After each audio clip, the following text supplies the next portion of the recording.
Chaque événement le plus futile en apparence a sa raison d'être, écrit Nathaniel Hawthorne.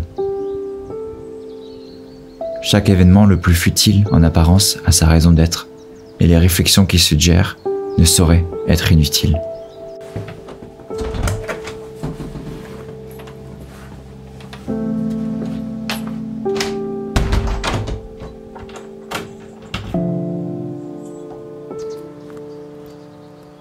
Lorsque vient l'instant du ras-le-bol devant une création, il y a une chose qui marche bien. Flâner dehors. En ville, à la campagne, peu importe. Quitter l'atelier un moment permet de générer de nouvelles idées et des nouvelles impulsions.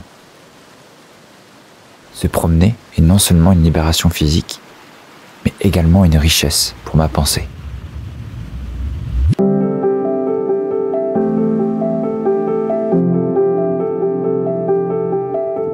Ressassement du projet en cours, visualisation du projet terminé, motivation et process. Tout ce qui se passe à ce moment, à travers le cerveau, est utile comme jamais. C'est de loin, à mes yeux, l'outil le plus important. Se libérer de son travail, quelques instants, pour revenir plus brillant que jamais.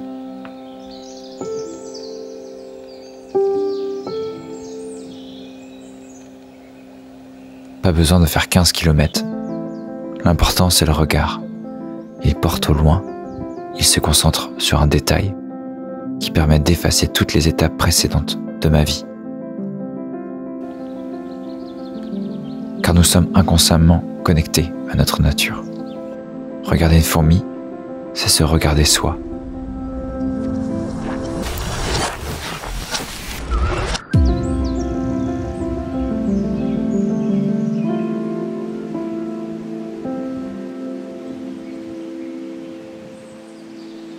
La promenade, la déambulation, la marche sont donc des remèdes lorsque je suis dans l'incapacité de terminer une création, de réfléchir aux détails à ajouter ou à ce que je peux enlever. Flâner dehors. Se concentrer sur un détail qui, a priori, n'a aucune importance. Fixer les arbres, écouter le vent murmurer à travers les feuilles, marcher sous la pluie. Réfléchir à la consistance de ma vie et de son poids, mais réfléchir également à mes projets qui me permettent de me sentir vivant. Et lorsque je reviens à l'atelier, j'ai l'impression que je peux emprunter naïvement à ce monde, à cet univers, toute la force qu'il projette. L'inspiration est la quantité imprévue, la muse qui vous assaille au cœur de la nuit, nous chuchote Patti Smith.